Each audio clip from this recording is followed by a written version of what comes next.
Hey everyone, this is Steve from Average Joe's Fantasy Football, and I've got your next start and sit video. This will be the running back position.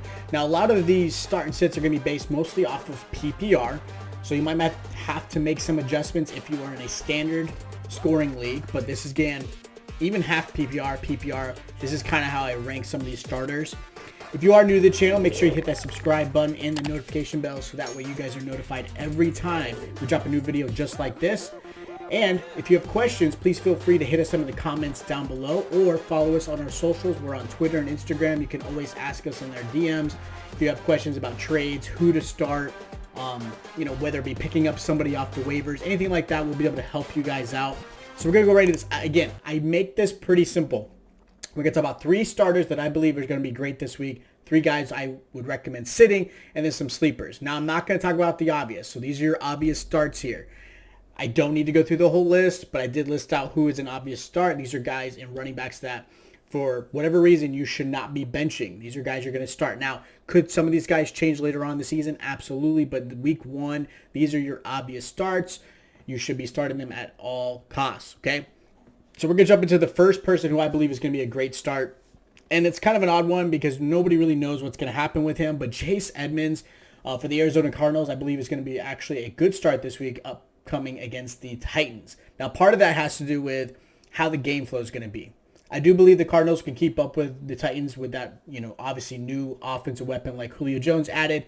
That offense is actually really good for the Titans, so it might be a little bit of a shootout. But the reason why I like Edmonds is not only is it his time to shine, he is the starting back for one of the first times in a long time for him.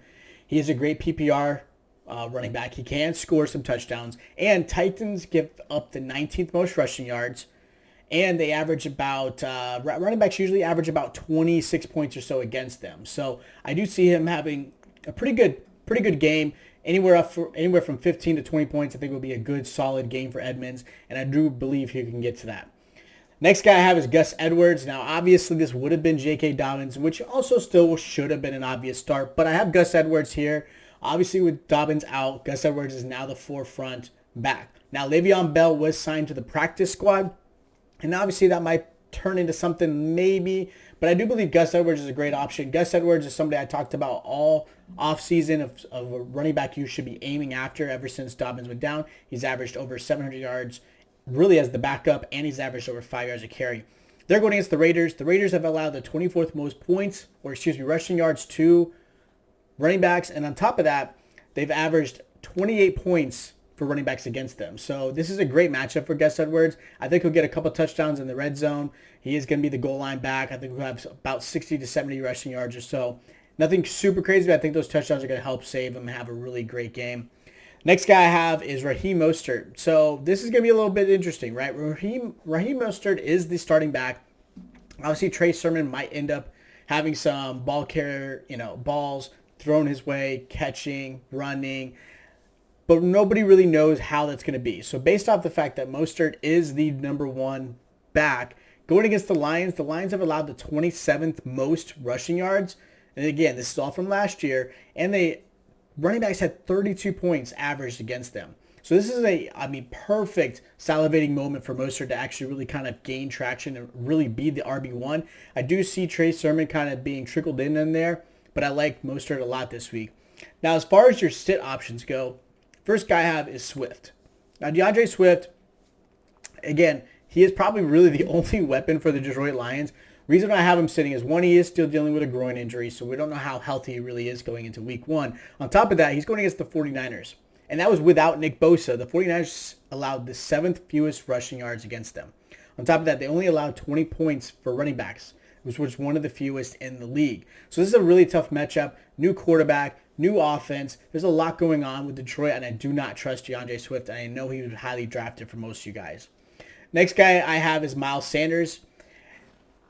Yes, I think there is going to be some high expectation for him this upcoming season, but week 1, they're going against the Atlanta Falcons. The Atlanta Falcons, and this is a little bit of a,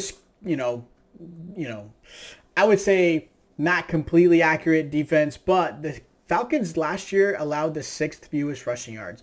A lot of that had to do with, obviously, they were one of the worst passing defenses. So what did they do? Everybody passed the ball. They were playing a lot of catch up.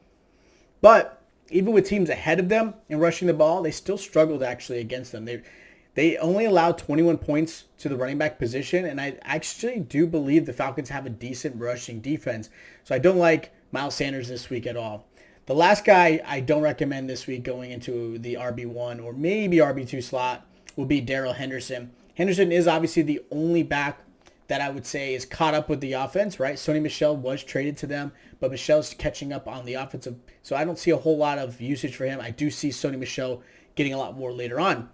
But Darrell Henderson I have, as a sit because he's going against the Bears. The Bears allowed the 15th fewest rushing yards.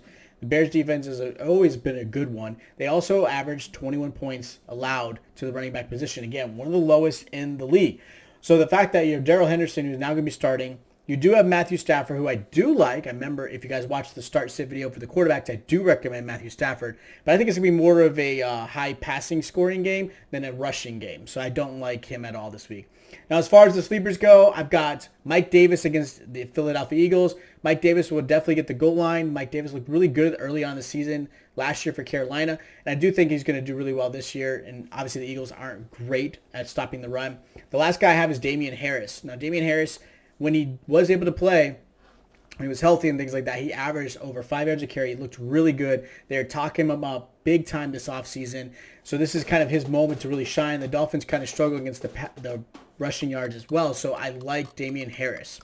So those are my start, sits, and sleepers for you guys for the running back on week 1. Again, this is PPR, so make sure you adjust some things if it's standard. If you guys did like the video, make sure you hit that like button. Also, make sure you hit the subscribe and notification bell while you're there.